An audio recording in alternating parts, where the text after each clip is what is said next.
thing is, until you can erase 3 Februaries, shut up. Bang! Quality over quantity. LeBron has beaten some of the best competition in NBA history. He's the GOAT emoji.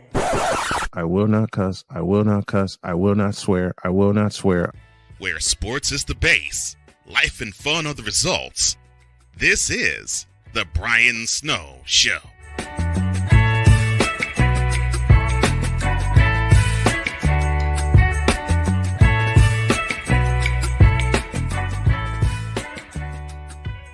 Well, hello there.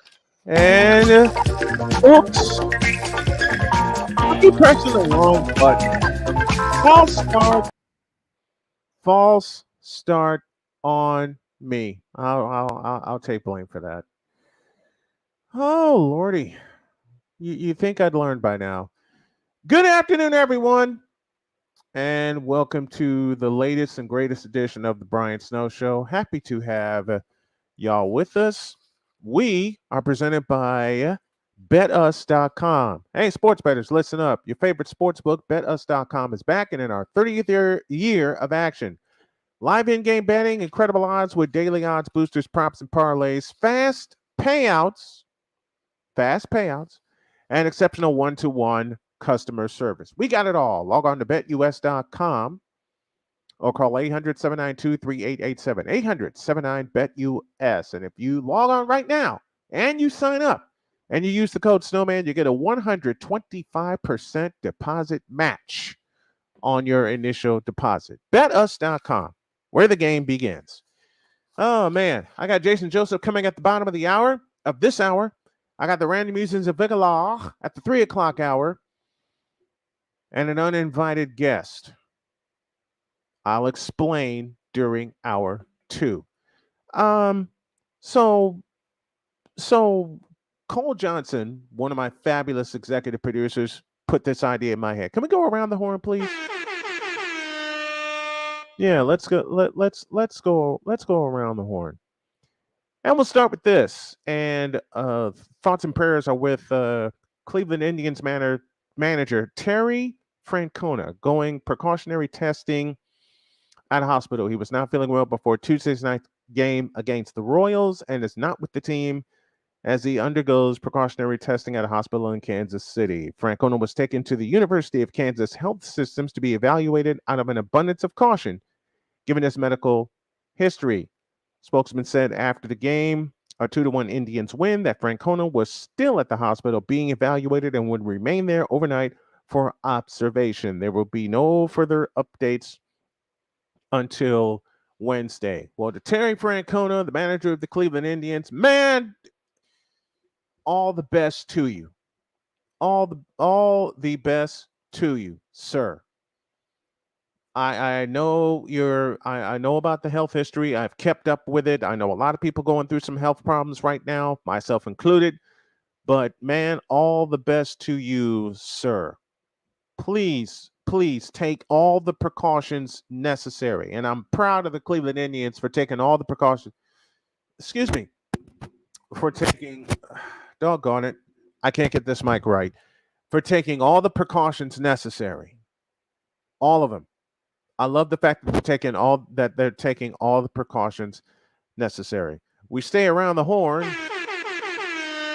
as Damian Lillard has earned a new nickname, NBA's most annoying player. Given his age and the current state of his team, Damian Lillard is not going to win a championship with the Portland Trail Blazers. But with every turn in the will he or won't he saga that plays out in interview clips and coded messages on social media, God help me, Lillard moves one step closer to locking up a different title. Dame time was much-watched television when it meant he was swishing 40-foot shots in the playoffs. Lately, it's a different connotation. It's time for Lillard to say what he means and mean what he says about his future with the only franchise he's ever played for. Enough already. Lillard, who turns 33 in a couple of weeks, is at a career crossroads. Ain't that the truth? But I still say he's staying put. I still say that he is staying put. I mean, it's tough to leave the team, the only team that you've known. It is tough to do that. And yes, his career is at a crossroads. But I think it would be a signal for the Portland Trailblazers to revitalize the excitement they had when CJ McCollum was there, Yusuf Nurkic was healthy, and everything like that. For if he leaves, good Lord. And to the Portland Trailblazers, good luck. And that's all I got. That's all I got to say about that. Let's complete this around the horn segment, shall we? And Cole, I want you to visualize that with that sound. I want you to visualize the name of this segment with that sound. We complete it like this. Simone Biles is giving it another go. She will compete for the first time since the Tokyo Olympics at the U.S. Classic in early August. The meet is a qualifier for the U.S. Championships, which means the 2016 Olympic all-around champion will presumably compete there as well. It comes roughly a year before the Paris Olympics. Reigning Olympic champion Sunisa Lee is also in the field for the Classic, which is August 4th and 5th in suburban Chicago. Biles' comeback has been rumored for months now, with other gymnasts making reference to her being in the gym and Biles occasionally appearing in the background of other people's photos. But neither Biles nor anyone in her camp had confirmed it before Wednesday at the announcement of the Classic field. Good luck, Simone Biles. And I mean that with everything in my heart. Good luck to you. That'll complete our Around the Horn segment for this afternoon. And we go around the horn every afternoon, presented by SeatGeek. If you use it, just a minute. I think I might have to change offices again. We're presented by Around the Horn is presented by SeatGeek. If you use the code Snowman, you get $20 off of your first purchase as you scour the open market for the resale market for tickets to your favorite events, featuring your favorite teams, featuring your favorite players. Again, use the code Snowman to get $20 off of your first purchase. Excuse me a minute, folks. I got to make an adjustment here while I'm here in the office that I'm in right now. And have you ever like been fooling around with the decision? You know, I've always said make a decision and go. And this is one of those times where I have to take my own advice. So what I might do is, like, I don't know. I just might change offices again. And that's it's just part of the thing it's just part of the decisions that I am making at this particular point in time. Because there's so much going on right now with me. There's so much going on right now with us. As y'all know, I'm just getting back from vacation and getting back into the swing of things. And I want to be in a position where I am being ultra productive. I want to be in a position where if something's going on with my stomach, I can quickly get to a bathroom or quickly get where I need to go. And I can also be as productive as possible, but also be as comfortable as possible while I'm in production. And the one problem, I may as well just come out and say it to you guys. Hang on a minute. Making adjustments to my chair. And this is live, folks. There we go. My wife was so gracious and so kind, and she's been so kind to me in me dealing with the belly issues that I've had since my surgery and figuring out my diet. She got me a couple of cushions that I use on a normal basis.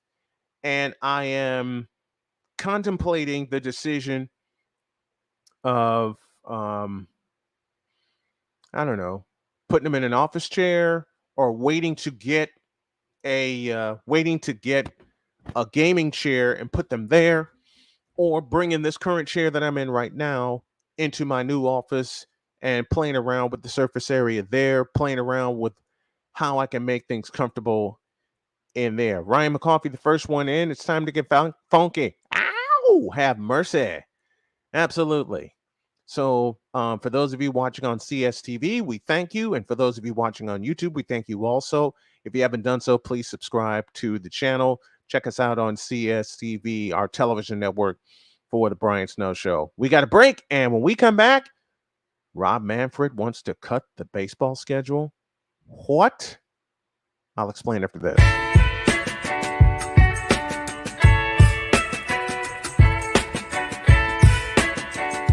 The thing is, until you can erase 3 Februaries, shut up.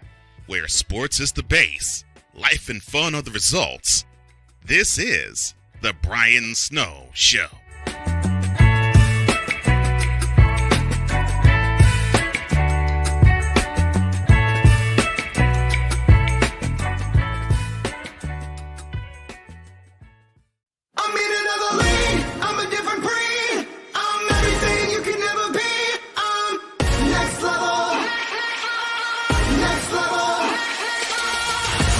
Thursday nights are wrestling night on CSTV. Tune in every Thursday night at 7 p.m. Pacific to see all the amazing Next Level Pro Wrestling stars on Thursday Night Throwdown on CSTVNow.com and the CSTV app on your Roku device. PK Tire Pros, your one-stop on-the-spot auto service headquarters for a complete line of quality tires and auto services. For years, we have provided the Stockton, California area with the latest products and unprecedented services for everything we sell. And for years, our customers have been coming back. Take a look around. If you don't find what you need, visit us in Stockton, California. From the latest and best in tire technology to the services required to keep your vehicle looking good and running great, PK Tire Pros can get you out on the road quickly and at an affordable price. Stop by soon to see why so many people consider PK Tire Pros to be the one-stop shop for all of their tire needs. At PK Tire Pros, our friendly and knowledgeable staff, quick and dependable service professionals, and affordable prices all come together to make driving out on a new set of tires easy. On top of that, we never tire of tires. Stop by and see us, and you'll be glad you did.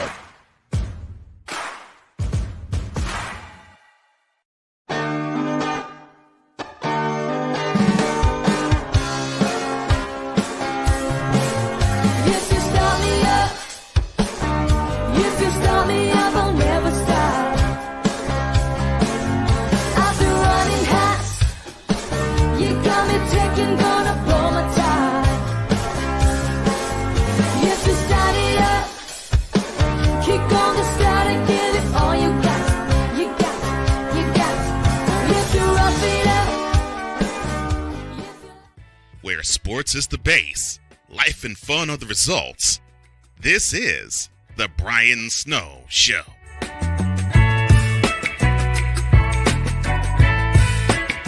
Yes, there it is. It's the Brian Snow Show. Welcome back on this Wednesday. Glad to have y'all with us. If you get to tell, dagnabbit, keep forgetting I pushed the wrong button again. I apologize for that. I truly apologize for that. Drop your comments into the Fanatics feedback zone. Working on some reads for that, and just to get everything out there. And while I am thinking about it, if I'm sorry, I'm a little winded. If you want to sponsor the show locally or nationally, just give a call to 919-247-3622. That's 919-247-3622. There's the button that I need. Sponsor the show today, 919-247-3622. That's the number that you need. Now to a little Major League Baseball and Commissioner Rob Manfred. This clown.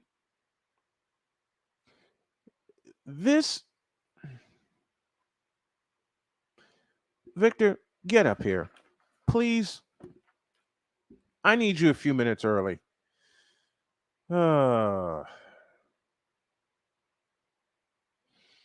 I can't talk about this alone. I just can't. I'm gonna see if I can get Victor up here. I know I got Vicala scheduled for 3 o'clock or for 3:15 rather. But I got to get him up here now to talk about this. Let me read this from USA Today. The success Major League Baseball is having overseas has prompted Commissioner Rob Manfred to wonder if reducing the regular season schedule could accommodate more games being played across the pond.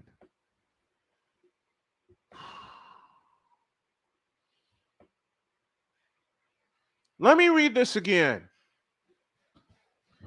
The success that made Deets, I need you to. Okay, Victor's here. Let me read this again before I bring in Victor. The success that Major League Baseball is having overseas has prompted Commissioner Rob Manfred to wonder if reducing the regular season schedule could accommodate more games being played across the pond. I have a question. Has professional sports become that pussified? Here's Victor, and he joins me right now for this particular segment. What up, Vic? What's going on, Snowman? I have a very important question, and I think you're going to love the way I'm going to ask it. Okay. Has professional sports become this much this pussified, or is it just me? No, it's been that way for a while. Thank you. You're going to reduce a. You're going to. More so, it's the players themselves that have become that, and so the league must accommodate. Whose bright idea was it to put baseball in London? I don't know. Who thought this up? I gotta change brands here, really quick. If you actually thought, where's the one? Where's the one thing I'm looking for here? Where is it? If you actually thought baseball in London would sell, you fool! Where did that even come from? Like, where? See, this is the thing. This is what I meant by the MLB tries to be the little brother of the NFL. Mm-hmm. NFL goes to London. Now the MLB is trying to go to London. And don't get me started on the NBA going overseas. Yeah. The NBA started this mess, to borrow your word. Fair. The NBA started this mess. But the NBA has legs to do that, though. Spanning from back to the 90s. I know. The success of the Dream Team brought all this. I know that. But they took full advantage of it. Just a minute. I'm trying to get this doggone thing right, and it ain't working. But Victor, your thoughts? It is insane. Let's put it this way. When I heard the word clowns, I said, oh, God, what did Antonio do this time? And then you brought an even bigger clown in Rob Manfred. Say that again. I heard the word clowns. Yes. And also I was like, oh, God, what did Antonio do this time? Uh-huh. But then you brought baseball, and I'm like, oh, it's a bigger clown. It's Rob Manfred. It's the stupidest one of all.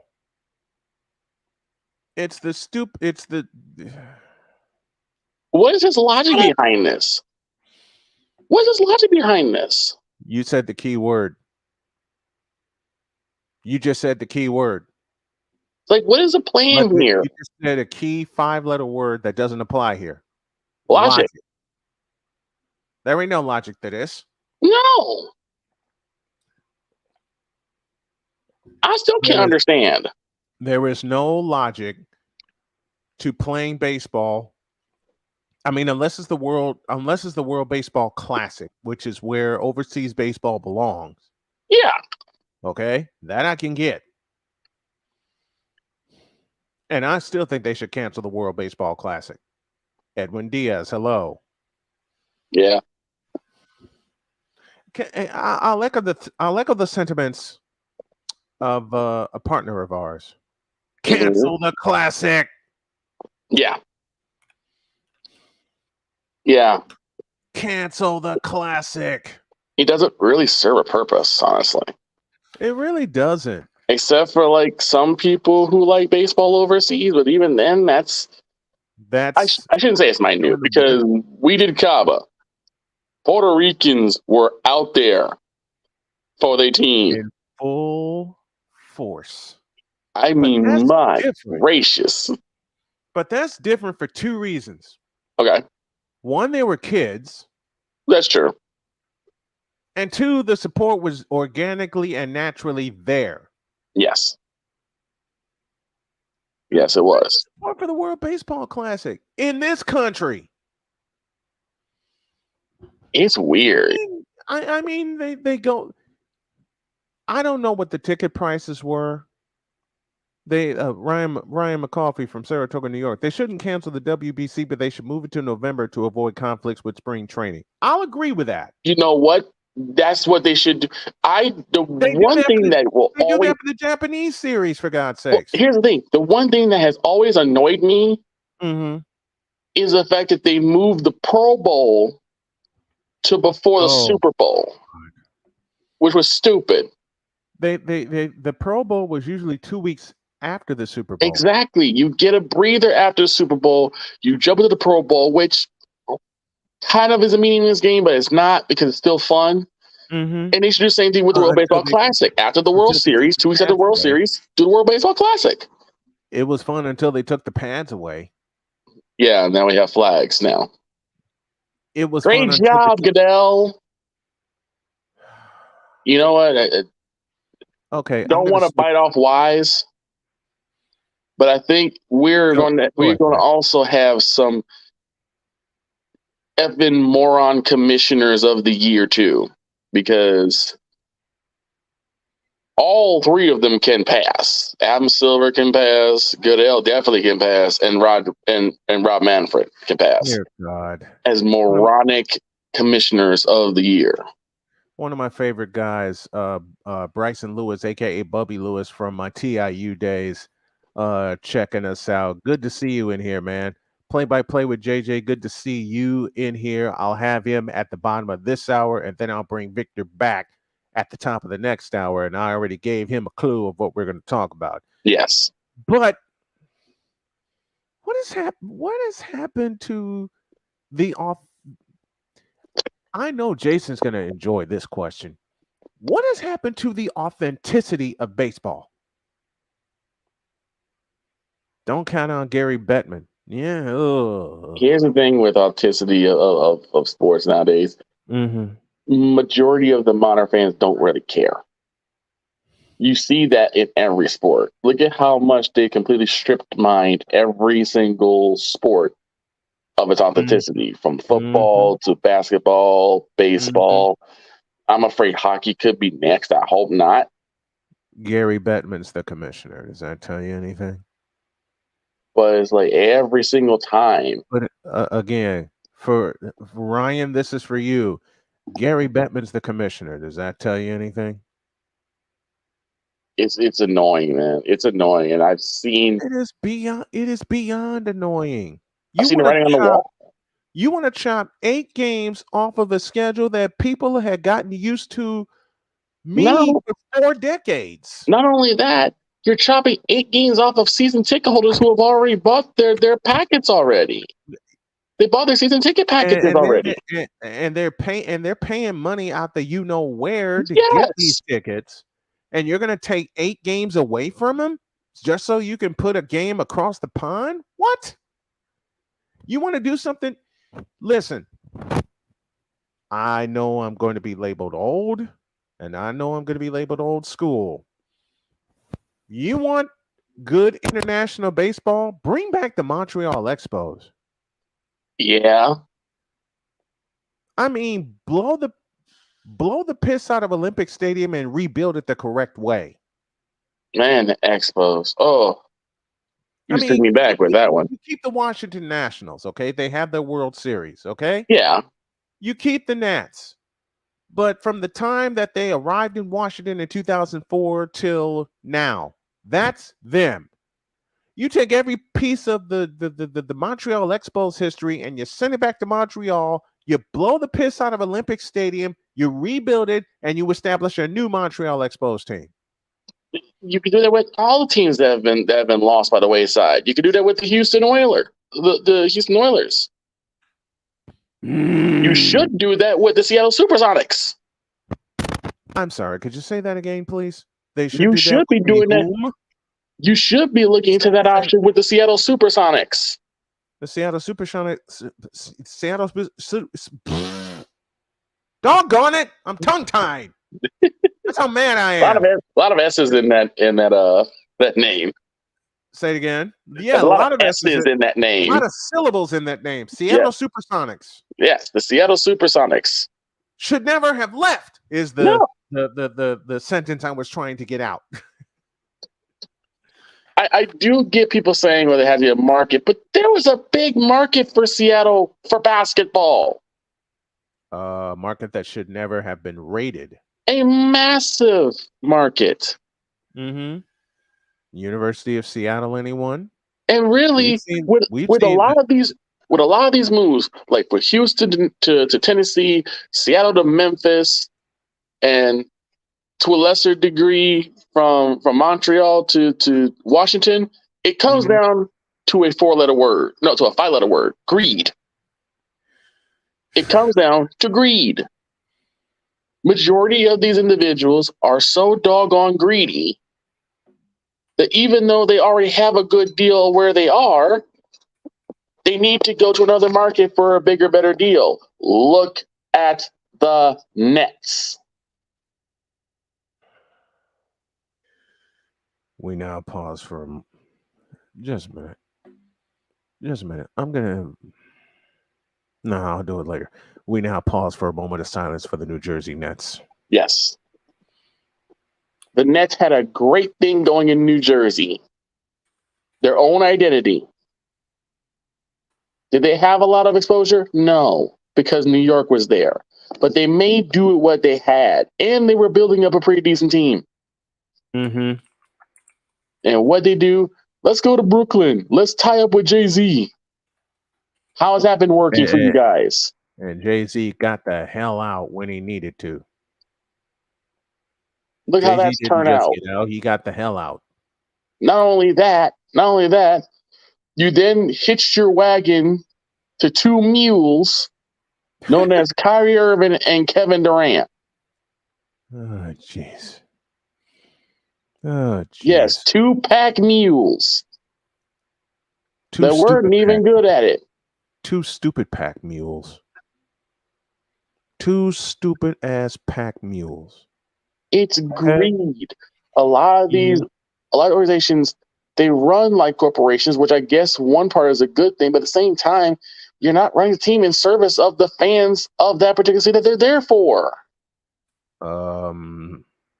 One more time, say that again. There's no loyalty to the fan base. None. Not just within that city, but also outside that city. Mm-hmm.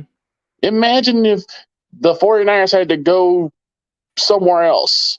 They had to go to Wyoming. I'll sock everybody I could get my hands on. How much of a spit in the face that to fans?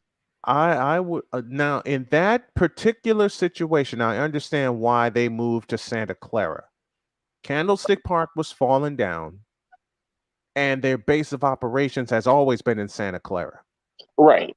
Their base of operations has always been in Santa Clara because at the time there was no room in San Francisco. Right, but in that situation, it never changed. Like the team itself did not change. It never was, and they're not going to change either. They didn't change to the Santa Clara 49ers. It's still San Fran. Mm-hmm. The history is there. They're still within the same area. It's a 45-minute drive to Santa Clara where they have more room to operate. And it's just like, what do cities have to do to prove to these organizations that their city or their state deserves a team to represent them? I don't know. Or keep the team from leaving. I mean, I'm surprised. I'm pretty sure Charlotte is a dumpster fire, but the Hornets are still there. If the Hornets hadn't left. The Hornets had a stint in New Orleans, but came right back. You know who engineered that? David frickin' Stern. Well, yeah. David Stern did that. David Stern did that. The Vince McMahon of the NBA. Dear God. Yeah.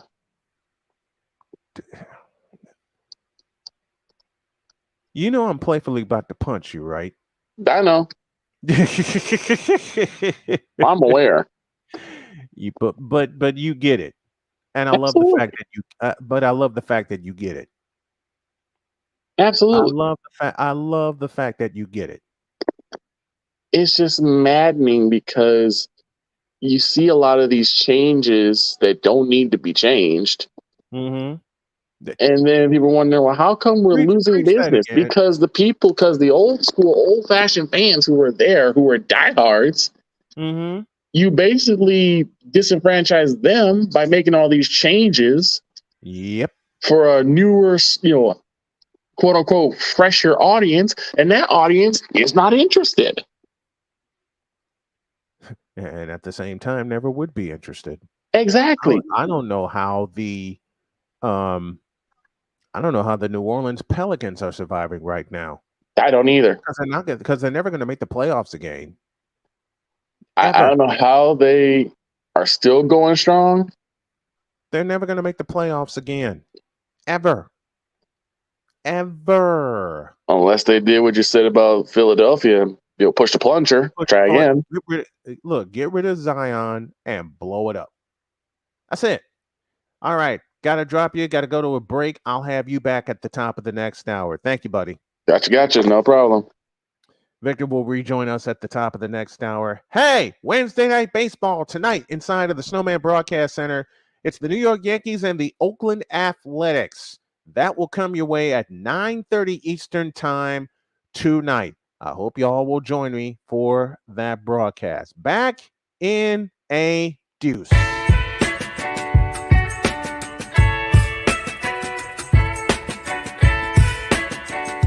The thing is, until you can erase 3 Februaries, shut up. Where sports is the base, life and fun are the results. This is The Brian Snow Show.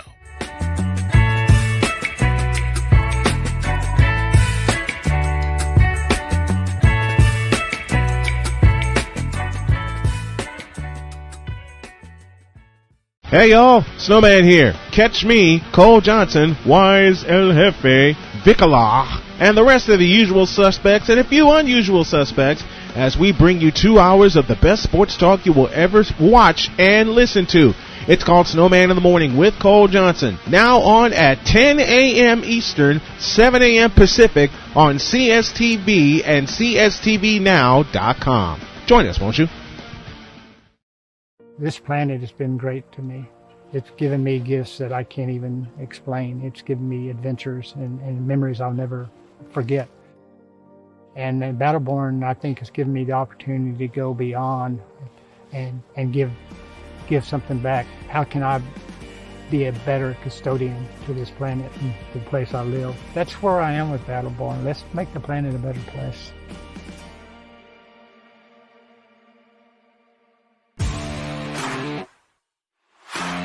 PK Tire Pro is your one-stop on-the-spot auto service headquarters for a complete line of quality tires and auto services.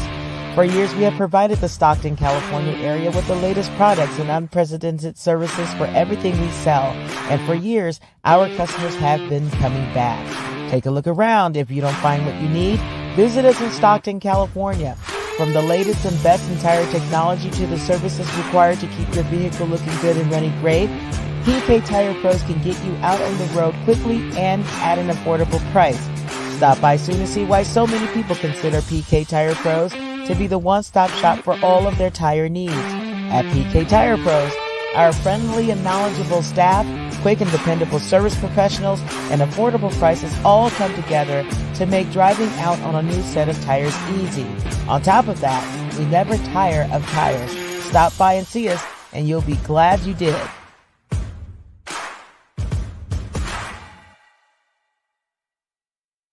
Where sports is the base, life and fun are the results. This is the Brian Snow Show. Yes, so it is. The most certainly is the Brian Snow Show on this Wednesday. Glad to have y'all with us. And Thursday night WNBA makes its debut inside of the Snowman Broadcast Center, as I will have the call for the New York Liberty and the Las Vegas Aces at 9:55 Eastern with a 10:05 tip-off from the home of the champions. Speaking of champions, here's one right here. His name is Jason Joseph, and he joins me right now. What up, JJ?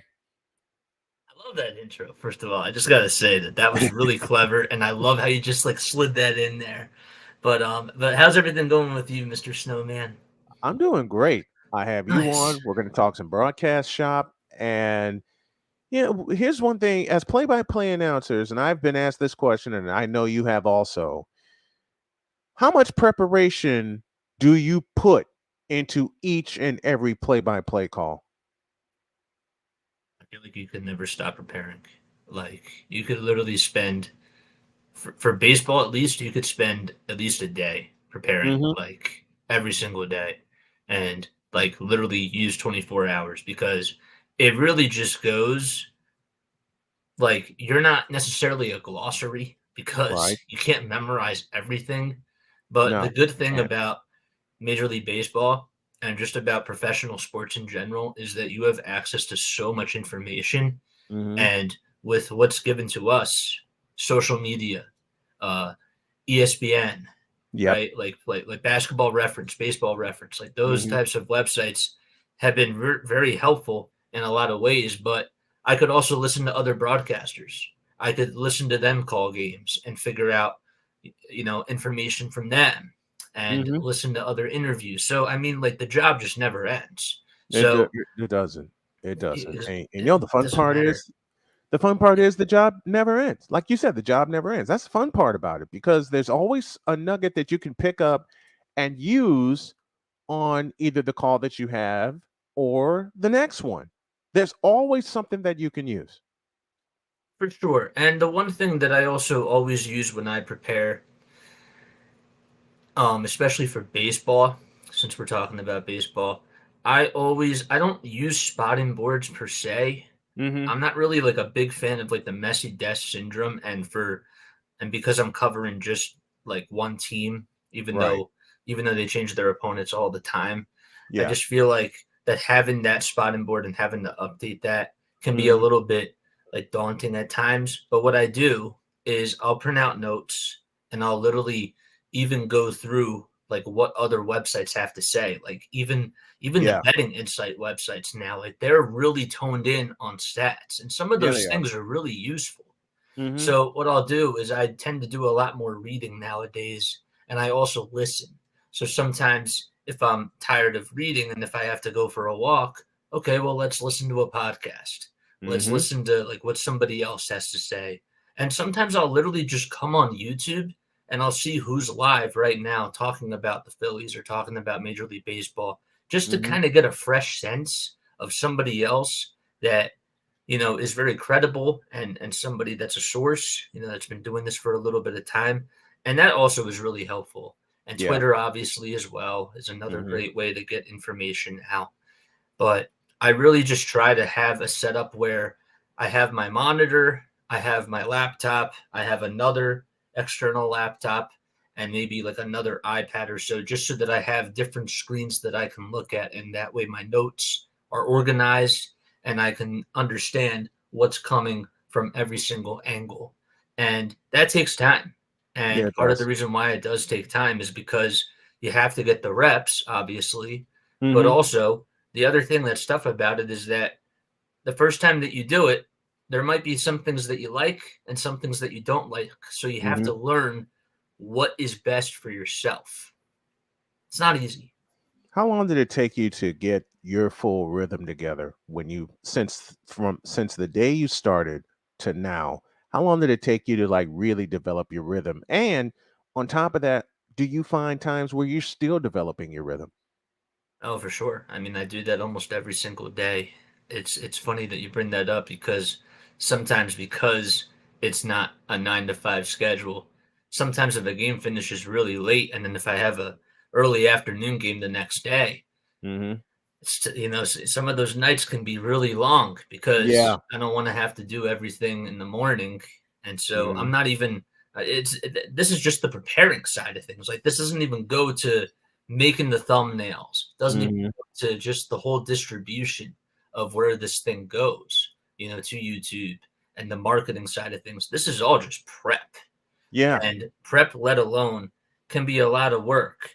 But I also do find that some things that I still do have been very beneficial. So Mm-hmm. keeping score, like doing it by hand, writing down the lineups. Now I even have like a defensive lineup that I do. And I got like a thing that I ordered, I think it was from Walmart, where I literally will it's supposed to be for the batting order, but I'll literally just have 1 through 9 listed.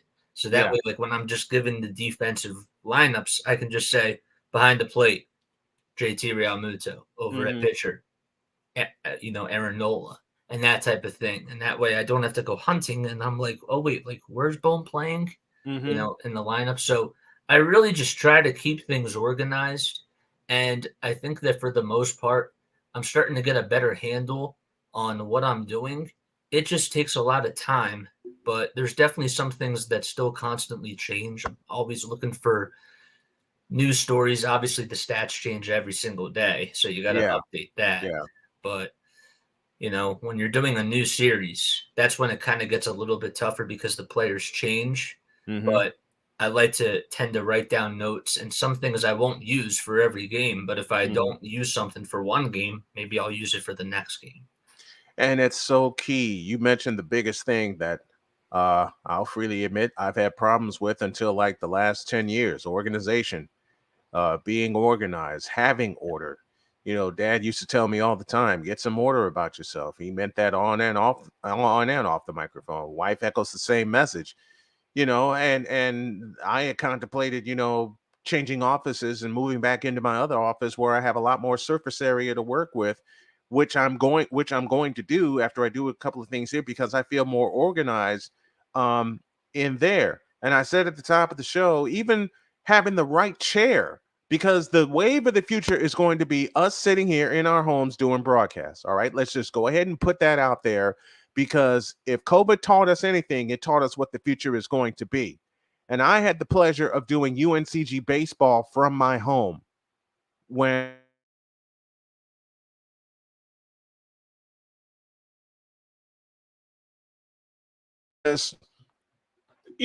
being comfortable at home. That's the new wave. And when you said that to me, um, on a Phillies broadcast, I beg your pardon. When you said that on a Phillies broadcast out loud, that this is the new wave, and my wife caught that, that's when she sat me down and said, "You can do this from home and make a ton of money doing it while you're promoting your shows." You guys are right. Why risk being uncomfortable? And I love being out at the stadium. Don't get it twisted. I love being out at the arena. But COVID decided to knock a little sense into us and knock us upside the head and say, "Look, you got something in front of you. Use it. This is the time for us to use it, brother." It's also funny that you bring that up because one thing that I've been doing now too is I've been cutting highlights and posting them as Yep. YouTube shorts, and I've been posting them on TikTok. And Mm-hmm. somebody actually commented last night on one of my calls, actually it was a couple of days ago, saying that, don't be afraid of like, what did he specifically say? He said that Major League Baseball could sue you like for what you're doing. And I'm thinking to myself, well, how would that necessarily be the case? Because first of all, I'm not showing any footage. I'm not like, I'm not playing any sort of audio clips or anything. This is Right. just strictly my audio. And what Mm-hmm. I'm showing is just my virtual screen. Am I using like a third party to like watch the game? Yes, but I'm not duplicating any calls that announcers are making. I'm not using any sort of stadium music or sound effects, and I'm not showing the game. And so like it's technically fair use. But I bring that up because, it kind of like made me think to myself, well, that's kind of a little bit scary. But then I thought, if this is how it's going to be, it technically is fair use.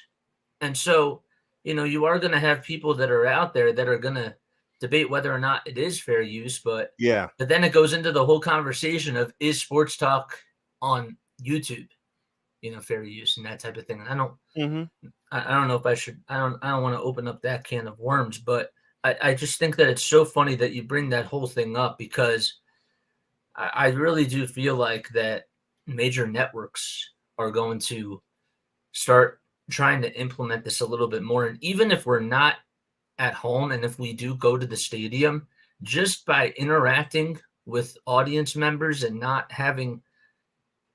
always having color commentators, it'll save them money. Yeah. And, for organizations that want to do that, it's an alternate route. And you and I want to show them that this can work. For those of you listening on WLEO 26.7 in Baltimore, as well as SM Sports around the country, that's Jason Joseph. Play-by-Play with JJ is his YouTube channel, just crossed 600 subscribers. Congratulations to you. What gave you the idea? And let me say what's up to Chad Schrader, who's in the chat with us. What gave you the idea to launch your YouTube channel? These headphones. For those of you that can't see, obviously, the headphones really just gave me the idea, because I graduated from Rowan University, and I called games for not just Rowan in general, but I also had an internship with the Wilmington Blue Rocks, who were the high A affiliate of the Washington Nationals. Right. And I also had an internship with the Delaware Blue Coats, who were the NBA G League affiliate of the Philadelphia 76ers. And I did stuff behind the scenes. I produced for our radio station because we had partnerships with both of those teams. And I also did radio play-by-play.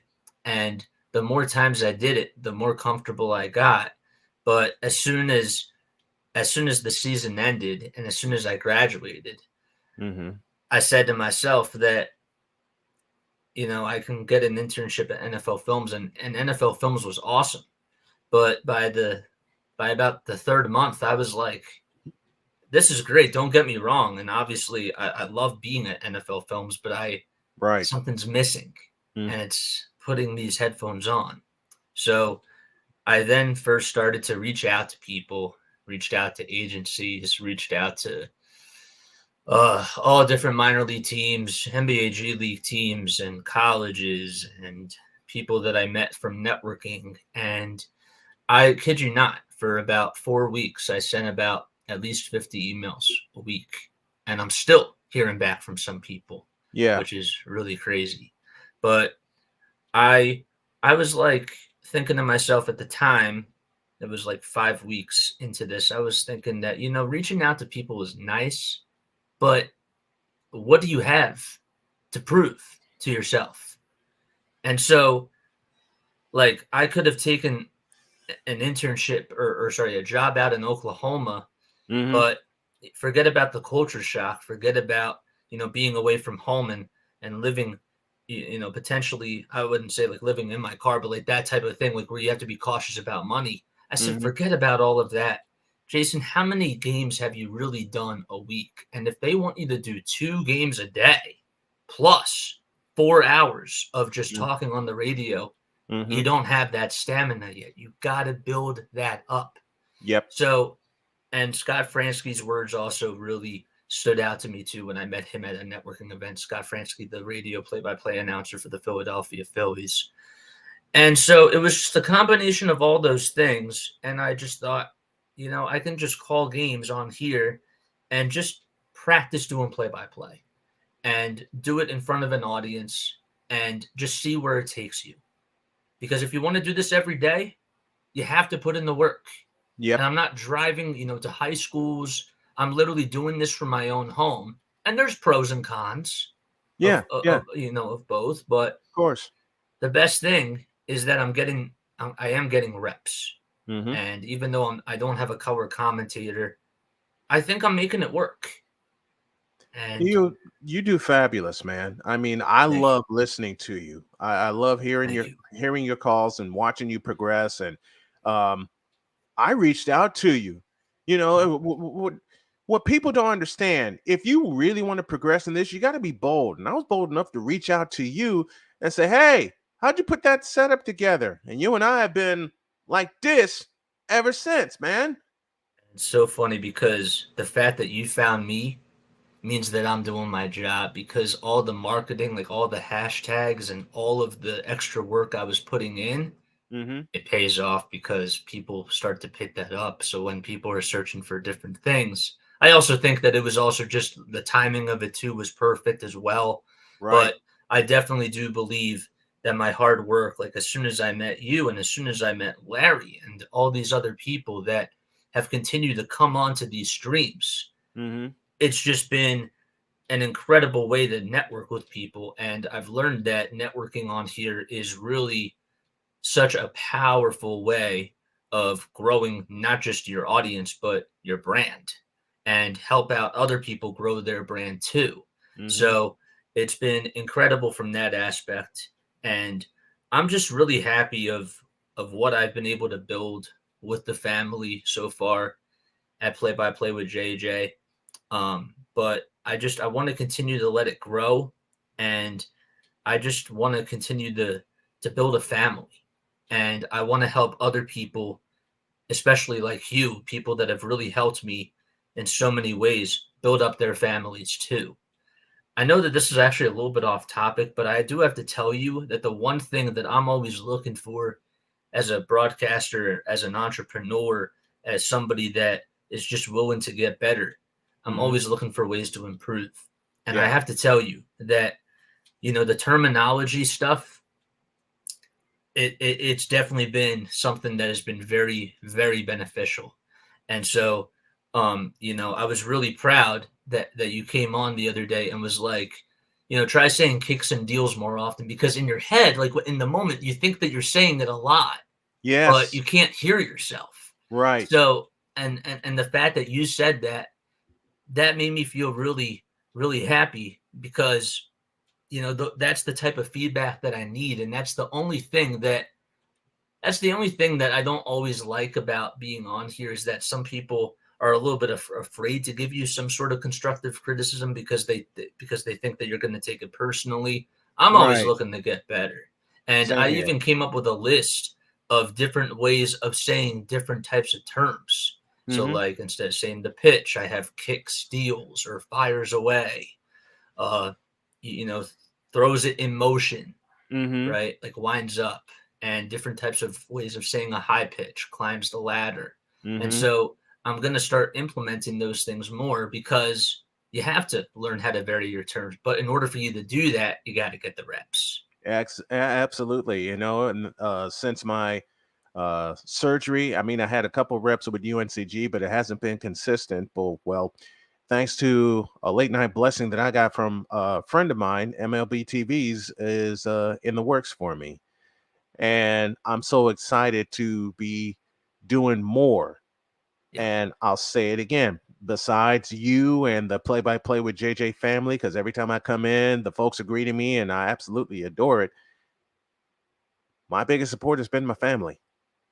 My biggest supporter of all has been Jody, my wife. She's awesome. Because, like I said, she sat me down and said, "Do you know how much fun you can do this and you'd be comfortable at home? So in case something happens, like with your belly, because I still have belly problems from my surgery, you can take a break, run to the restroom, and come back. You can't do that at the ballpark." And she's right. And I'm going, I can do this. And then I see you doing it, and I see others doing it. And I'm like, wait a minute, who says this old veteran can't pick up a couple of new tricks and use it in my business, and me being an entrepreneur and building Snowman Multimedia and everything? Who says you can't have fun doing this? I gotta let you go because we're up against the break. But what time are you on tonight? 8:05, first pitch. Clock will start at 7:50. I will be there. You will have me for about an hour because after I change offices, I'm going to get everything ready for my first pitch at 9:40 with the Yankees and the Athletics, and I'm going to start doing more White Sox baseball in the very near future and following your pattern. I love you, brother, so much. You've taught me, a 28-year veteran, you've taught me so much about not being afraid to do it differently. And it's something my father emphasized. It's something my wife emphasizes, because I still hear my dad's voice, even though he passed away some time ago.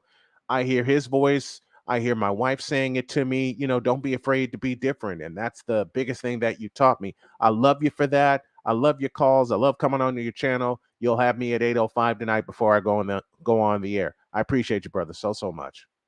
I love you too. And thank you for also just inspiring me and giving me some amazing words. You've definitely been such an incredible supporter and has, not just a colleague or not just somebody that's on here, but a very great friend and a very great family member.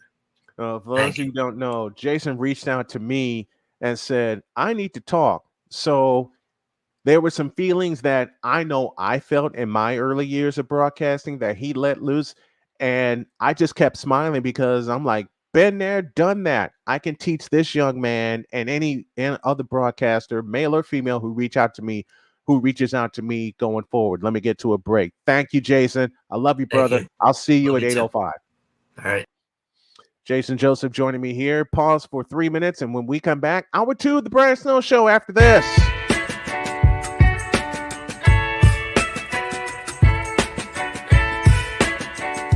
The thing is, until you can erase 3 Februaries, shut up. Where sports is the base, life and fun are the results. This is the Brian Snow Show.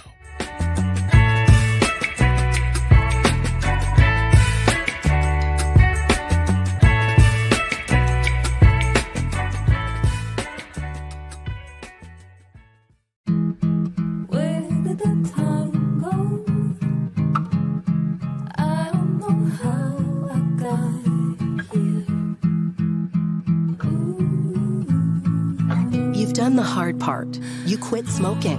Now do the easy part and get scanned for lung cancer. If you smoked, you may still be at risk, but early detection could save your life. Talk to your doctor and learn more at savedbythescan.org. If you talk, they will hear you. We all want our kids to grow up safe and healthy, so we show them how. And we tell them with honest conversations that let them know what we expect. Not just one time, but every chance we get. That's especially important when it comes to alcohol and other drugs. Kids not only need to know the dangers and how to avoid them, they need to hear it often from you. And when it comes to pain medications, opioids, they need to know that they should never be taken without a prescription and never shared with friends or family. It's dangerous and illegal. So talk with your kids and guide them through the challenges of growing up safe and healthy. Because when you talk, they hear you. For more information about talking with your kids about underage use of alcohol and other drugs, visit underagedrinking.samhsa.gov. So talk, they hear you. You can do it if you try. He was only 58 years old when he passed away. That outcome could have been different. Colorado happens to be one of the worst states for radon levels. It's in our ground and it seeps up. The more you breathe radon, the more chance you have of DNA being hit and the cell mutated. The EPA estimates 22,000 lung cancer deaths a year caused by radon.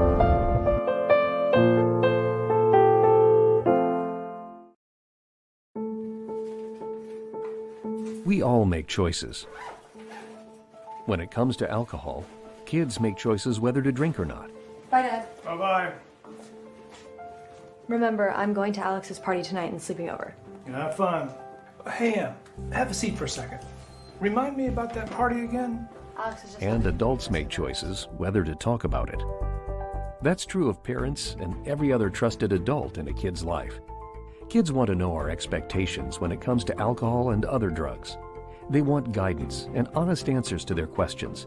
And it makes a difference when the message is consistent and part of everyday conversations. So talk with your kids and help lead them on a positive path. Because when you talk, they hear you.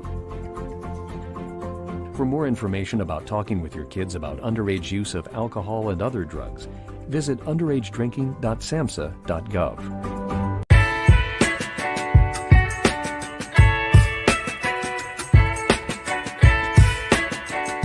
The thing is, until you can erase 3 Februaries, shut up. Bang! Quality over quantity. LeBron has beaten some of the best competition in NBA history. He's the GOAT emoji. I will not cuss. I will not cuss. I will not swear. I will not swear. Where sports is the base, life and fun are the results. This is the Brian Snow Show. Yes, sir. Yes, sir. Hour 2 thereof of the Brian Snow Show coming at you. And let me shout my senior producer, Tom O'Boyle from CSTV, for laying out the new format, because it's a format that we're going to go with from here on out for our simulcast. For those of you listening on SM Sports, thank you. For those of you listening on stations across the country, thank you for that. Decided to extend the Brian Snow Show because there's just so much that I can't cover during the morning show, and that's going to get extended come football season. So we're going to have a lot of fun. All right, to business to start the second half. And Colorado football coach Deion Sanders said he was feeling good after surgery on Friday to remove blood clots and is expected to be out of the hospital on Sunday. Sanders said, quote, I had a big blood clot in my thigh that they got out, and I had some below my knee that they got out. Then I've got one in my right leg that they're going to get soon. Tracy Edmonds also said in an Instagram post, said that it was a, quote, long but successful day. The Pro Football Hall of Famer said in the same conversation with his family that the blood clot that was removed from his left thigh was really, really bad. Y'all, don't mess with blood clots. Please do not. I beg of you, do not mess with blood clot. The surgery near Denver is the latest in the series of health problems for Deion since 2021, when he developed blood clots and had several surgeries on his left foot and leg. He previously said it was a life-threatening situation at one point then, and he almost needed to have his leg amputated below the knee. Been there. Sanders instead had 2 toes amputated from it and missed 3 games that season as Jackson State's football coach before returning to the sidelines in a motorized wheelchair. Woo! Thank you, Prime, for pulling through all your blood clot issues. Been there. Been there. Good Lord.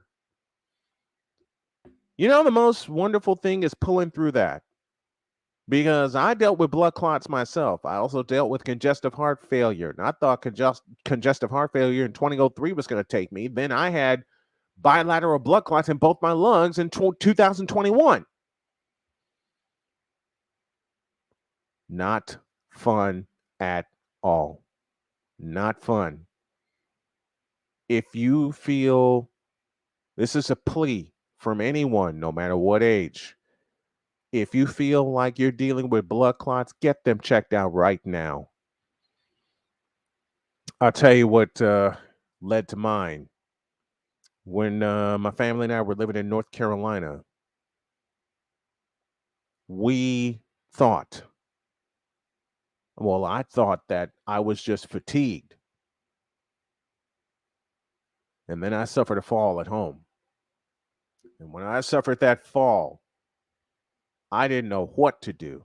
I didn't know what to make of this situation. I'm trying to get the right angle here with my microphone. So I didn't know what to make of it.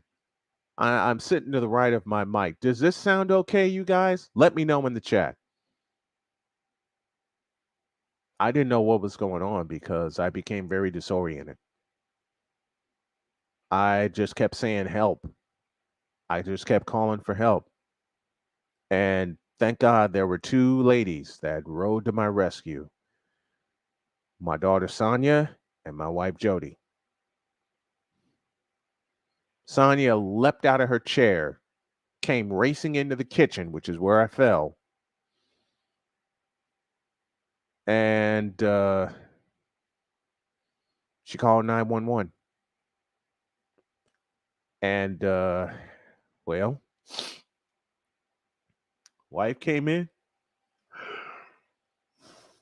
Why does this always make me cry? Because were it not for those two, I wouldn't be here. Every time I tell that story, I get so emotional because those two saved my life. They saved my life.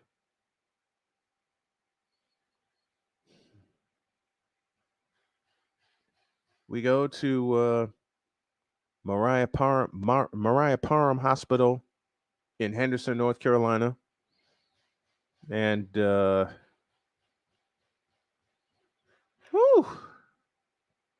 then we find out that I got bilateral blood clots. And after that, I was in a helicopter being airlifted to Duke University. I was in a helicopter being airlifted to Duke University Hospital and an immediate surgery. And a very immediate surgery to get those blood clots out of my lungs. It led me to being on a blood thinner, but hey, I'm going to be 51 and I'm still here. And I'm going to be here for quite a very, very long time. Now, you guys know that I followed along what happened after that, after all the problems with the blood clots. This was 2021. Matter of fact, 2 years ago to the month. 2 years ago to the month. I was in the hospital for 9 days, and they got all the major clots out of my lungs. Man, I'm so happy to do cardio right now. I'm not where I was, and I know that's going to take at least another year for me to get back to the level where I was once upon a time, but I don't mind one damn bit. I don't mind, nor do I care how long it takes. I don't care. You understand that? I don't care how long it takes. Just as long as it happens. Just as long as it happens. I don't care if I'm 55 and I've lost about 200 steps, as long as I'm taking 200 more to get back to where I need to be. As long as I'm taking 200 more to get back to where I need to be. I love it. I love being here. I love being here talking to you guys. The fact that I fought blood clots and won. The fact that I fought pancreatic cancer and won. The fact that I get a chance to get back in shape. The fact that every day I get a chance to sit here and talk to you guys and relay to you what happened to me and tie it into the stories that I go over. And just tie everything in. The fact that I get to talk to people from all walks of life on this program. This is the program. This is the afternoon show where I talk about any and everything. I mean, you see, for those of you watching on CSTV, you see the tagline where sports is the base and life and fun are the results.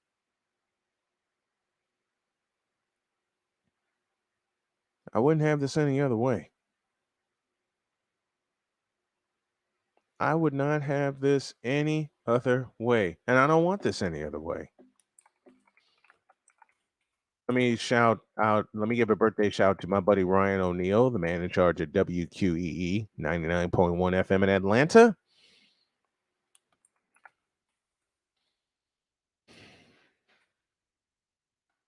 I can't say enough how much you guys mean to me. I can't say it enough. Sports is the base, life and fun are the result. For this is the Brian Snow Show. Yes, it is. I wouldn't be here were it not for Sonia and Jody riding to the rescue when I had blood clots in both my lungs, and the folks at Duke Hospital went in and got them. Without even blinking, I got flown in via helicopter. And they're like, okay, sick 'em. I laid on that skinny ass table for 2.5 hours watching the Carolina Hurricanes face off against the Tampa Bay Lightning in the NHL playoffs.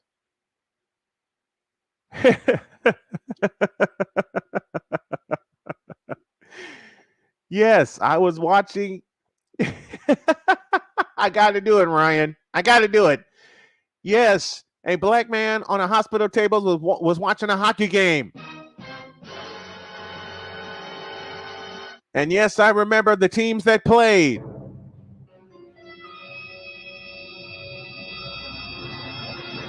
And yes, I remember it was at PNC Arena, and the final score was 6-4 Tampa Bay. And for those who can't handle it,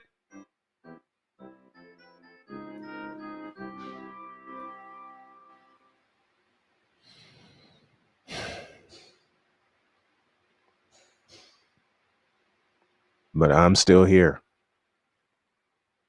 In the immortal words of Elton John, I'm still standing.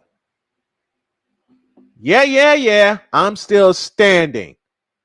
Or sitting in this case, talking to you guys.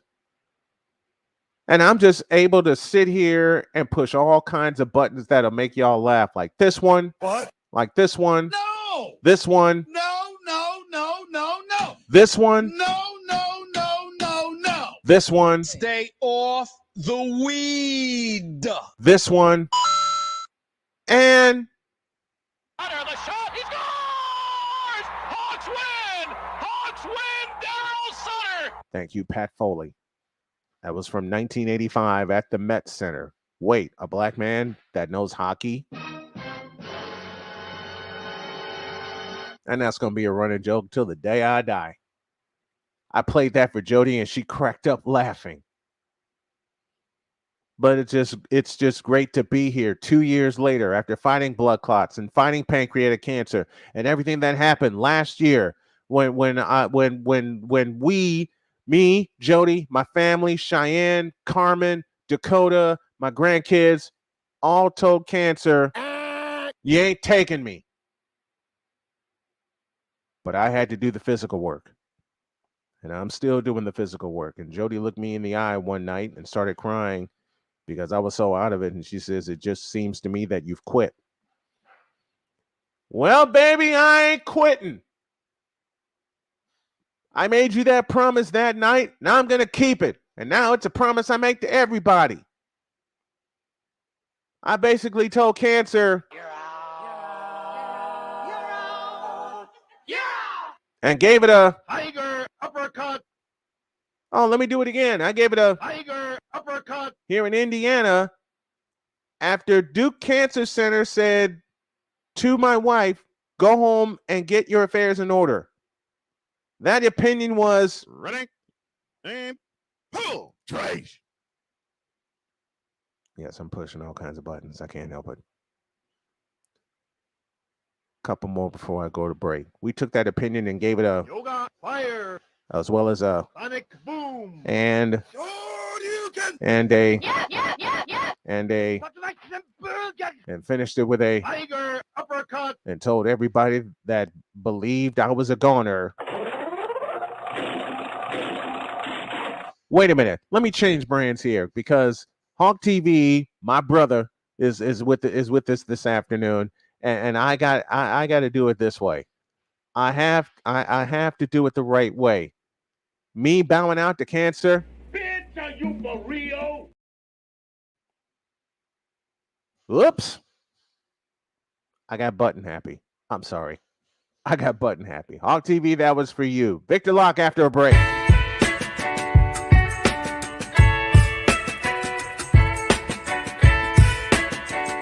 The thing is, until you can erase 3 Februaries, shut up. Where sports is the base, life and fun are the results. This is the Brian Snow Show.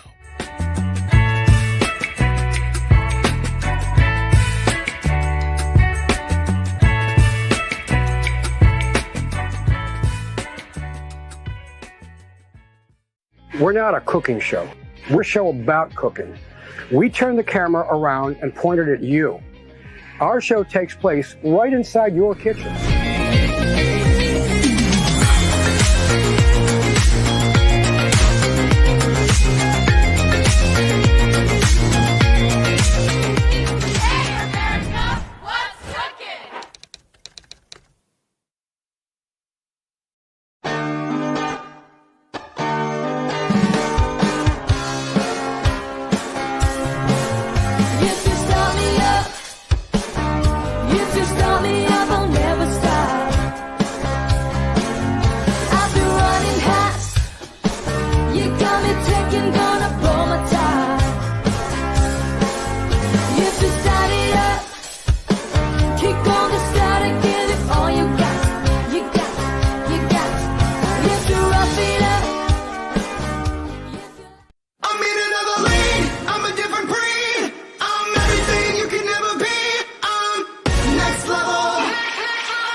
Thursday nights are wrestling night on CSTV. Tune in every Thursday night at 7 p.m. Pacific to see all the amazing Next Level Pro Wrestling stars on Thursday Night Throwdown on CSTVNow.com and the CSTV app on your Roku device.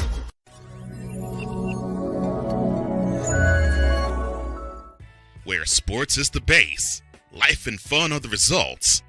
This is the Brian Snow Show. Damn, betcha it is.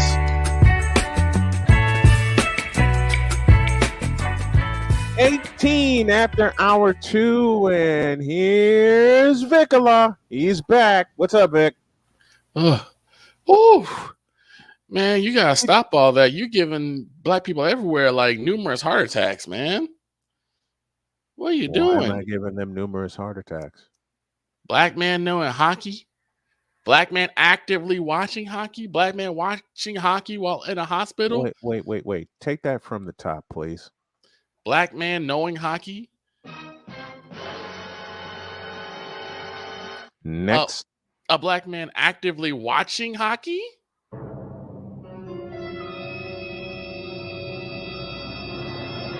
Next. A black man who still remembers the score of a hockey playoff game? And a black man watching hockey while at the hospital? Wait, try again. Do it again. A black man watching hockey at the hospital? Yes, and yes. And most importantly, a black man watching hockey by choice? Hell yes! You know you breaking a whole bunch of black codes, right? A whole bunch of black rules. No! I mean, I don't follow him either, but you're talking to the same person who used to listen to Metallica when he was in junior high. You're talking to a person who still listens to Metallica. And I'm going to be 51. Ask me if I care. Speaking of stereotypes. Oh, boy.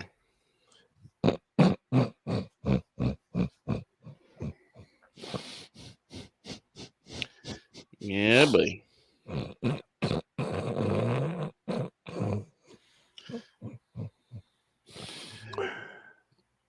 Oh, dear. Let's get going.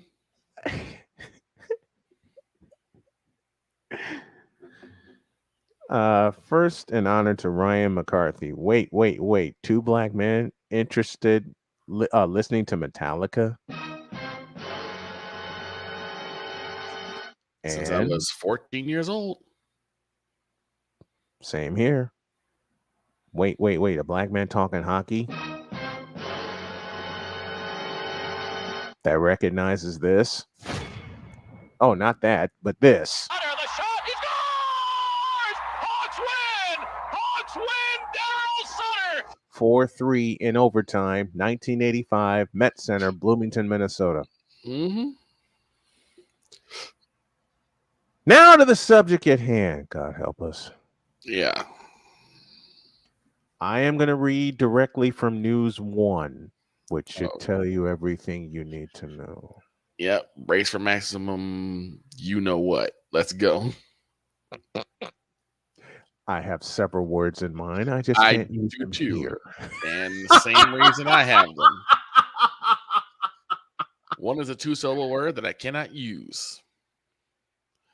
I have words with several syllables I can't use here. But what was uttered? All right, you guys. Hold on to your seats. And again, I'm reading directly from News One. Consider the source. There have been a lot of takes on Deion Sanders leaving Jackson State University to become the head football coach at the University of Colorado. There have been takes that largely defend Sanders. There have been nuanced takes. They actually use the word nuanced. Oh boy. There have been takes that are so harsh, one can only wonder if Sanders ran over the author's dog as he was pulling out of the JSU parking lot for the last time. Oh, I have some spicy takes about stuff like that too. Trust me. You and me both. But if there is one take that is sure to be useless, at least socially, it is that of Jason Whitlock. Oh, Jason Whitless, aka Bum Trash. Give me this button. One of the first morons of the year candidates. Yep. Shout out to Mr. Wise El Jefe. Thank you, Wise. Now, Whitlock. Oh, dear. Oh, dear. Mr. Snuffleupagus ain't got nothing on this one. Oh, boy. Now, Whitlock is a sports journalist. I'll stop there. Why are people lying? I gotta change brands again. And some of these elements y'all remember from the morning show, I will bring them to the afternoon show when they apply. And one of them applies here. I will read that sentence again and play said element. Now, Whitlock is a sports journalist. Why the you lying? Why you always lying? Oh my gosh, stop lying. I remember a segment in the original Kings of Comedy when Steve Harvey was talking to a guy, and the guy said he was going to computer school. And Steve just looked at him and said, "There's nothing about you that says computer or school. There's nothing about Jason Whitlock that says sports or journalist." Yes, exactly. I will read on. That means he likely has, I can't believe they put this word in here, reasonable expertise. Do I need to stop there? The only thing that Jason Whitlock has expertise on is eating an entire bucket of KFC by himself. I've actually done that. We all have. But that's after like having not eaten for a while. Mm-hmm. And celebrating when you get the chance to. Exactly. That means he's likely has reasonable expertise when it comes to sports. I won't even read the rest of this. I won't even read the rest of this paragraph. During an episode, oh jeez, I'm hurting already. I'm hurting already.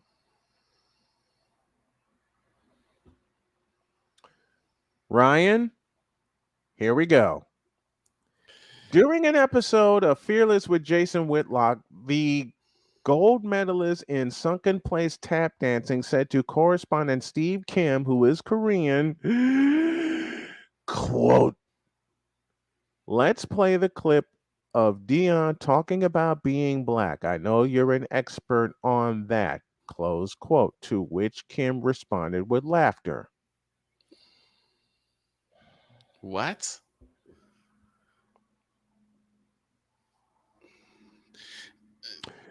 Is there more? Because this makes no sense for him to bring this up. Let's just put it this way. Jason Whitlock's takes on Deion Sanders are about as useful as Jason Whitlock's advice at a weight loss program. As it's not necessary. It's not useful. I never thought I would do this on the afternoon show, but I'm going to do it here. And now a selection from the Wonder Bread Choir entitled, "You Trippin'."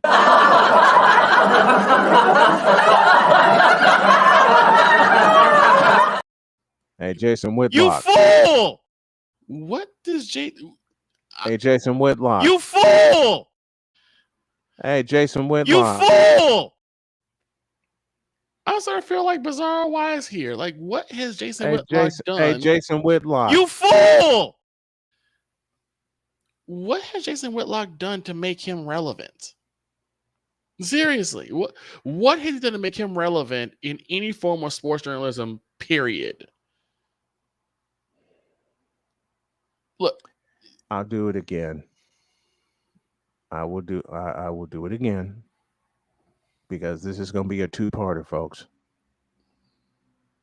This is going to be a two-parter. Oh, yeah. Because I know I'm going to have to take a break, and I'm going to probably wind up taking one early. Jason Whitlock is a sports journalist. Why the you lying? Why you always lying? Oh my gosh. Stop lying. Always lying to me. You lying so much. You making it hard for me. Yeah. I put it like this. I've always had slight interest in people who want to be contrarian. I get it. You don't want to follow everyone else.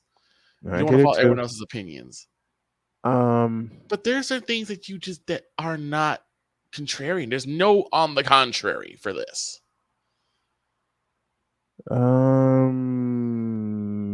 Dion said the thing that alarms me the most is just because I'm leaving Jackson State that I'm leaving African Americans. Close quote. I'll stop there. And I know how Dion feels.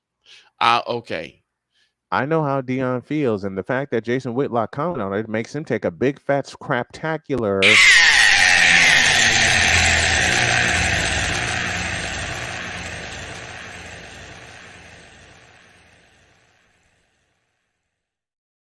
Once again, and now a selection from the Wonder Bread Choir entitled, "Take This L and Shut Up."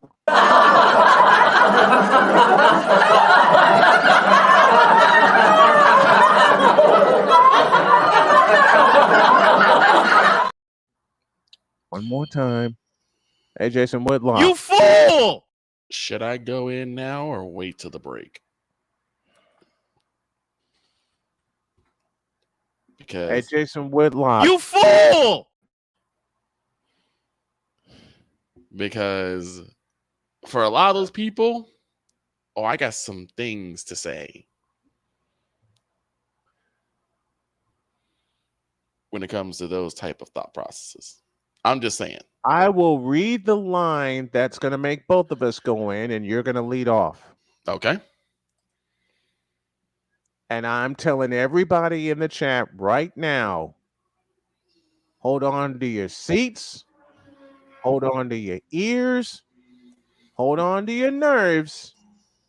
And as I said in Smokey and the Bandit, Hold on to your ass.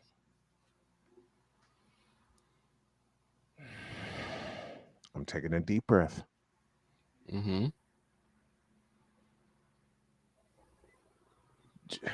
I got to do this right for those of you that are on the television channel. Open it up. Why are you laughing? Open it up. 'Cause I know what's coming. I know what's coming. Shut up. Here it comes. Okay, Johnny Olsen. One of my favorite announcers. And Roddy copied that same opening. Exactly.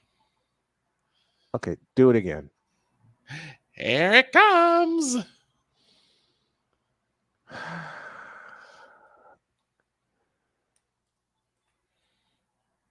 Jason Whitler said, quote, "That's Deion Sanders.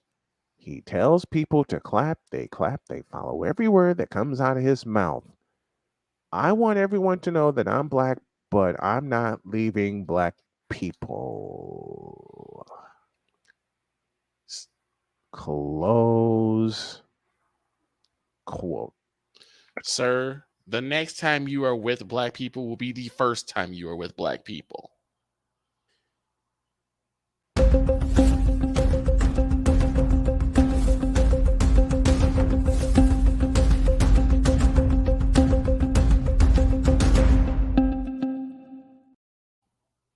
Breaking news. Jason Whitlock is an idiot.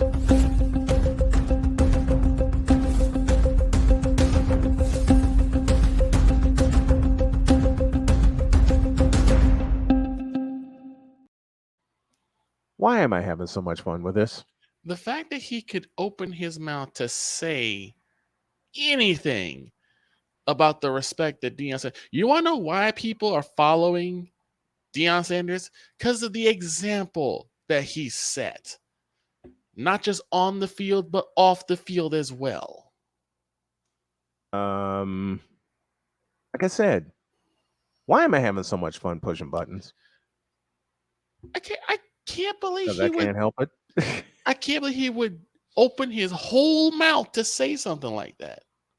He didn't open his whole mouth. Because, well, you know what? I take that back. I take that back. I severely take that. I caramba. I can't believe he said that.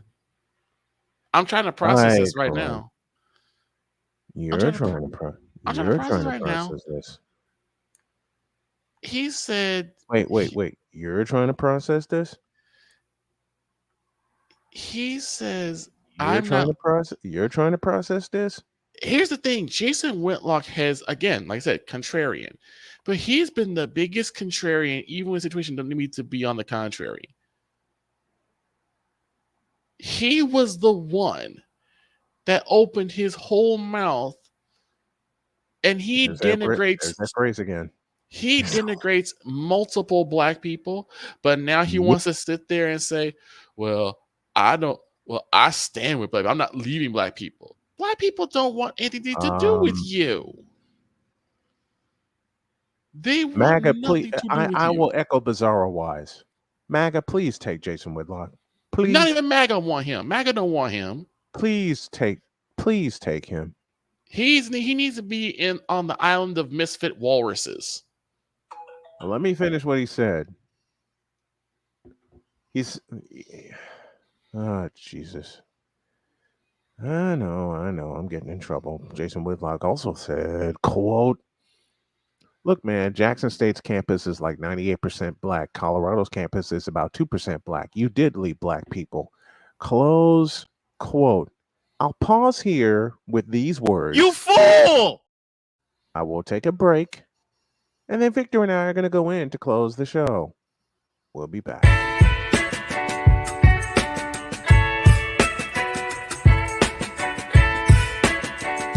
The thing is, until you can erase 3 Februaries, shut up. Where sports is the base, life and fun are the results. This is The Brian Snow Show.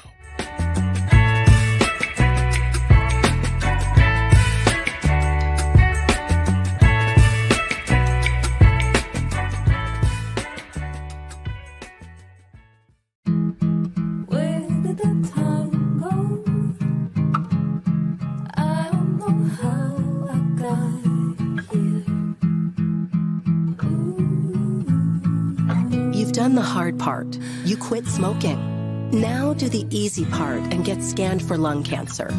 If you smoked, you may still be at risk, but early detection could save your life. Talk to your doctor and learn more at savedbythescan.org. If you're talking, they will hear you. We all want our kids to grow up safe and healthy, so we show them how. And we tell them with honest conversations that let them know what we expect. Not just one time, but every chance we get. That's especially important when it comes to alcohol and other drugs. Kids not only need to know the dangers and how to avoid them, they need to hear it often from you. And when it comes to pain medications, opioids, they need to know that they should never be taken without a prescription and never shared with friends or family. It's dangerous and illegal. So talk with your kids and guide them through the challenges of growing up safe and healthy. Because when you talk, they hear you. For more information about talking with your kids about underage use of alcohol and other drugs, visit underagedrinking.samhsa.gov. So talk, they hear you. You can do it if you try. He was only 58 years old when he passed away. That outcome could have been different. Colorado happens to be one of the worst states for radon levels. It's in our ground and it seeps up. The more you breathe radon, the more chance you have of DNA being hit and the cell mutated. The EPA estimates 22,000 lung cancer deaths a year caused by radon.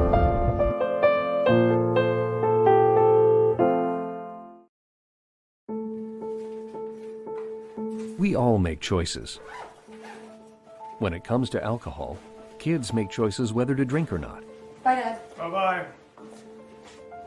Remember, I'm going to Alex's party tonight and sleeping over. Have fun. Hey, have a seat for a second. Remind me about that party again? Alex is just... And adults make choices whether to talk about it. That's true of parents and every other trusted adult in a kid's life. Kids want to know our expectations when it comes to alcohol and other drugs. They want guidance and honest answers to their questions. And it makes a difference when the message is consistent and part of everyday conversations. So talk with your kids and help lead them on a positive path. Because when you talk, they hear you. For more information about talking with your kids about underage use of alcohol and other drugs, visit underagedrinking.samhsa.gov. Where sports is the base, life and fun are the results. This is The Brian Snow Show.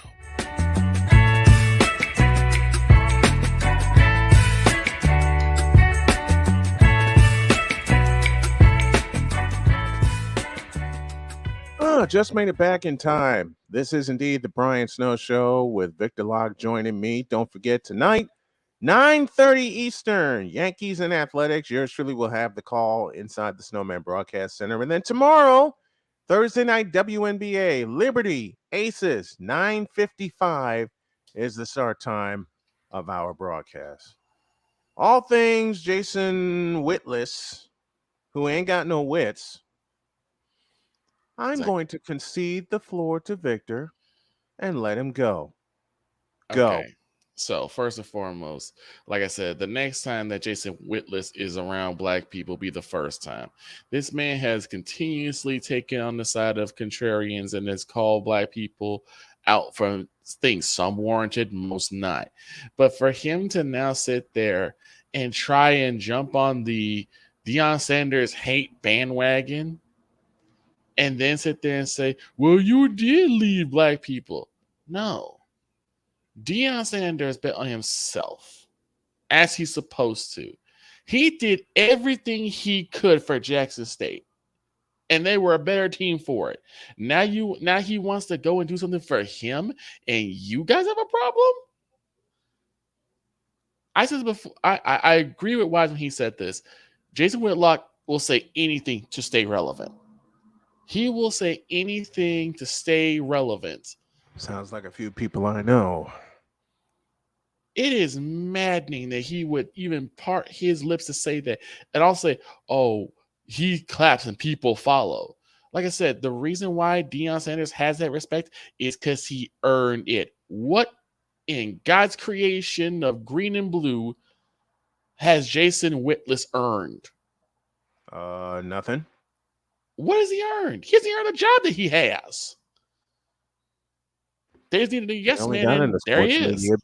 And he only got in the sports media because Colin Cowherd needed someone to sit in for him. A yes man. That's what he needed. That's how I feel. He got into sports media because he needed someone to sit in for him. Because Colin Cowherd needed someone to sit in for him. That's all. That's all, folks. So basically, Jason Whitlis is just there to sniff the booty crumbs from Cowherd's chair. Got it.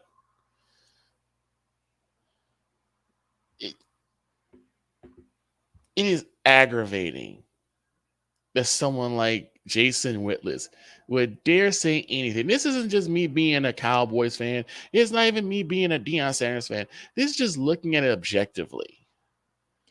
I'm sorry. Did you say objectivity? Objectively, yes. Mm-hmm.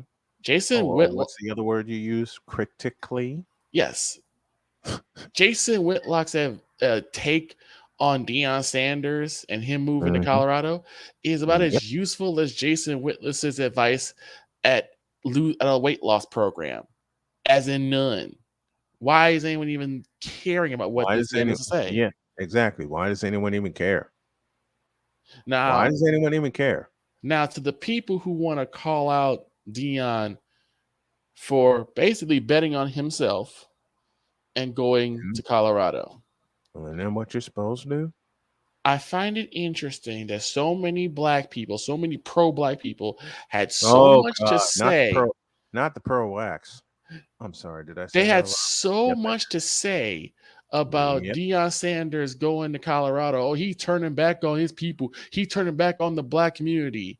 Mhm. Meanwhile, when Brett Favre was stealing welfare money from Jack from Mississippi, you know, money that not every black person is on welfare, but it does help a lot of black people. Yep. He literally stole millions of dollars, which he didn't need. That he did not need. Knew it was wrong because he asked if he'll get caught.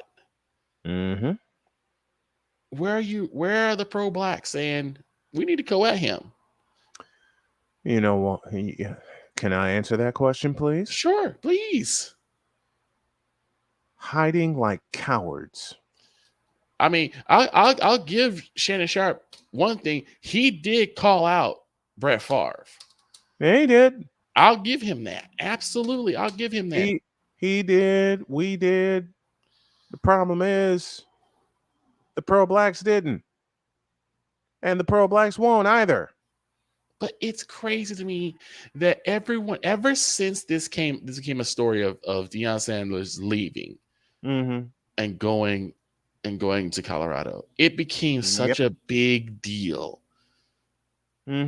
Because he decided to go and get the money. I mean, he already put in the time. And I don't even think it's about the money for him anymore. He just wants to cultivate a new school. You know what else it's about? Sure. Getting away from black people that did him wrong. That's the other thing.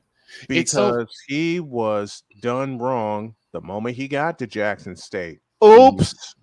Well, let's also look at it this way. It's funny to me that when a black person is getting, lowballed or getting a low price from a white-owned company or a white-owned team, black people are like, you need to get away from that. They're doing you wrong. You need to know your worth and know your value. Yeah. But if it's the other way around, though, they're like, well, you should just take the low amount because you're giving back to the community. You're doing right by your people. I thought we're supposed to know our value. And when is that fair? It never is. But I thought we were supposed to know our value. So hold on. Do we supposed to know our value? Or are we supposed to lowball because it suits other people? It's maddening. It is. It's maddening because it shows that there's maddening. It shows that there's not a lot of camaraderie or support from certain communities. I could have swore you just said support. Support. I could did have say that word. swore you. I could have swore you just said support. I'm saying again, support. Yeah. And now and in the black community, there ain't none. There's not a lot. Or they none. select who they'll support. Yeah, they select who they support, all right. And it ain't the people that actually bust their ass and put in the work. I'll put it this way. A lot of people in the hood, they'll celebrate a guy coming back home from jail before they celebrate a black man coming home from college. Yep. Just saying. But say it again. Say it again. A lot of people in the hood, or said to the hood mentality, they much rather support a guy come back home from jail than a guy come back home from college. Just saying. Ain't that the truth? But now we got this whole thing becoming a big deal. And also the timing of this. The man is in the hospital for blood clots. So it's basically kick a man while he's down. Exactly. It's basically kick a man while he is down. You're going to jump on him about his decisions while he's in the hospital? Of course they are. They don't have any damn sense. I'll say this. So the people who got mad at Skip Bayless, you better get mad at Jason Whitlis too. I don't think people would not. I think they will. I think they will. They won't. Because no one really has a type of affinity for Jason Whitlis. No one has a type of care for Jason Whitlis. And to them, I say, prove it. To them, I say, if you really believe that you have that, come out in droves. Prove it. Because that's some cojones, to say the least. It. That's all I got to say. Prove it. If you can kick a man while he's down, if you can kick a man while he is down, because he's in the hospital dealing with blood clots, and Lord knows I know quite a few things about that. And that's the thing. We hear in the feedback zone from the McCarthys to the Hawks, Sick Diggy, A Pizzle, Andrew, Drew Willingham. We all felt that sense of panic when you had to deal with the blood clots. And boy, was it ever a sense of panic. And the Lord brought you two specialized angels. One you married, the other one is your daughter. Yep. But to sit there and to say something while he's in the hospital, as my third grade teacher would say, you have no home training. Well, she would say, you ain't got no home training. But he does not have any home training. And as my dad would say, you have no sense. Sarge would flat out tell me when I make a stupid decision, you have no sense. I'm trying to understand where he was coming from with this. Quit trying. Remember when I said about how Skip Bayless seems to kind of have a bit of a superiority complex over athletes? Yep. Jason Whitlock does too. That's an understatement. And he's more dismissive of black athletes, which is really aggravating. Okay. Can I go one step further? Go ahead. He's more dismissive of black people. Oh, yes. That actually operate on morals. Without question, he does. Unquestionably, he does. That actually operate on freaking morals. You know why that pains a lot of pro-blacks when I say that aloud? And you know why I get the side eye when I say that aloud? Because Victor and I, as well as others, no matter what race, color, or creed, actually have the nerve to call it out. That's true, too. But it's so maddening because, again, this wasn't necessary. It really wasn't. You may not agree. People may not agree with Deion leaving and going to Colorado. They may not agree him leaving a historically black college. But it was his decision to make. It was his choice, not yours, not mine, not anybody's, but his own. Exactly. And we have no right to sit there and question, unless it's illegal, mind you. Mm-hmm. But we have no right to sit there and question someone's choices, particularly if it does nothing but benefit them and benefit people around them. He's not going there because he got a whole metric load of money. He's there which is what a lot of pro-blacks gravitate to anyway. Right. He's there because he wants to cultivate the next level of champions. I heard on the episode of Cole Sports, shout out to Cole Johnson, by the way, and he's coming on in a few minutes, about how he didn't give the players at Colorado their numbers yet. Why? He wants them to earn those numbers. Yep. And I said, he's not just breeding future champions. He's not just leading future champions. He's cultivating future leaders. He's breeding future men. Okay. Which is what we need nowadays. Absolutely we do. It is so absolutely we do. It is so disrespectful. And this is why I agree with Wise. We really need to start ignoring Jason Whitlis. Because he's just going to go after stupid topic after stupid topic just because he can. Bleeping moron of the year. Yes. Oh, here's a piece of breaking news. Enough of Jason Whitlis. Tennessee State will be the first HBCU with an ice hockey program. I'm loving this. Whoa. This is I didn't wait. Just a moment. I didn't do this right at all. And I'm sorry, Ryan, that I didn't do this right. Let me do it right now.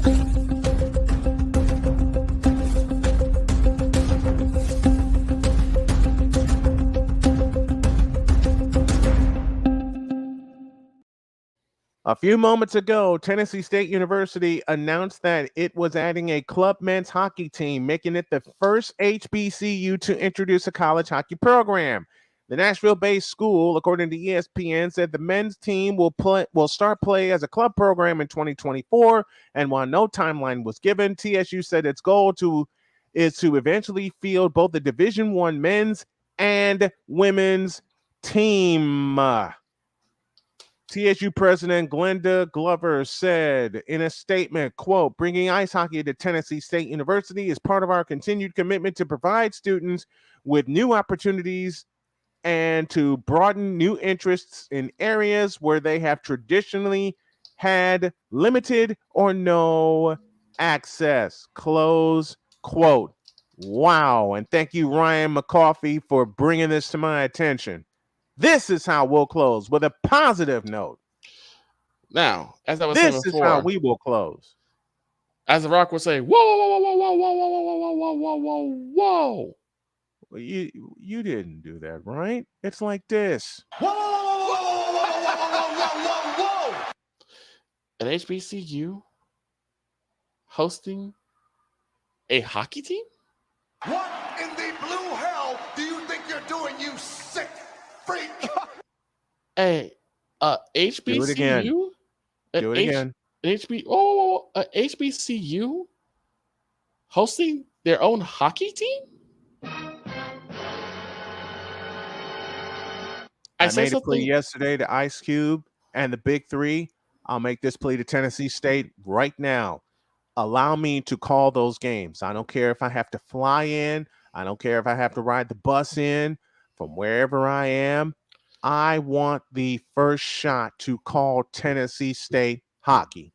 And I'm going to reach out to whomever I need to do it. I said this the last time I was on.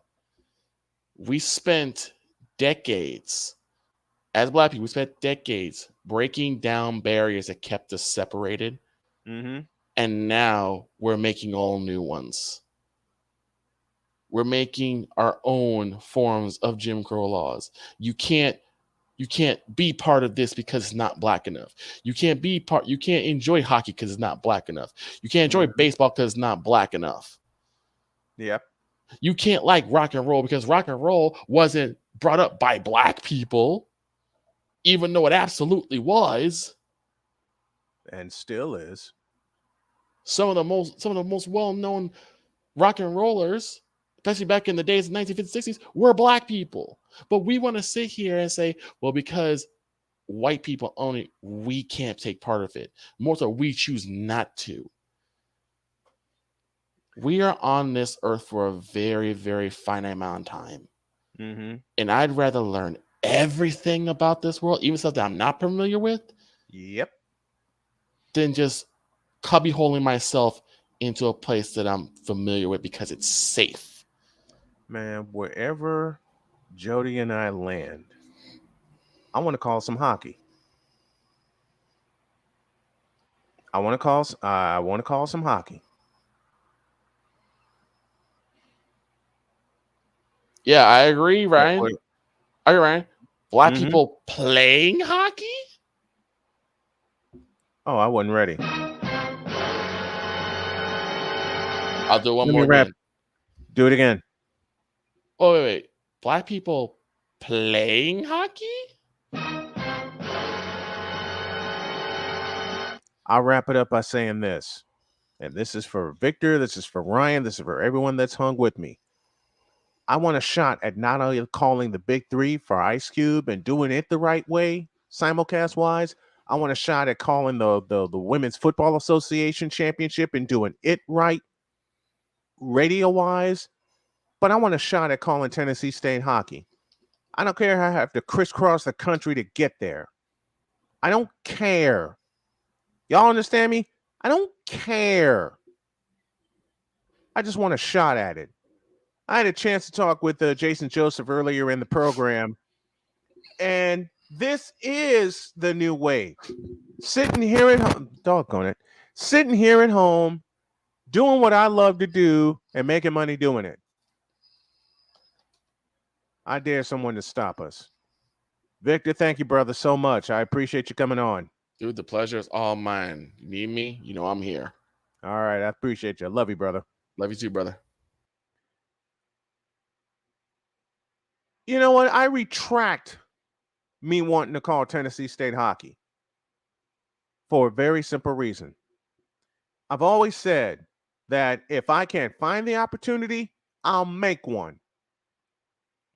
Tennessee State, Big Three, whoever's interested in the Snowman Calling You games, give me the chance to make one. God bless y'all. I'm out of here. I'll see you tomorrow.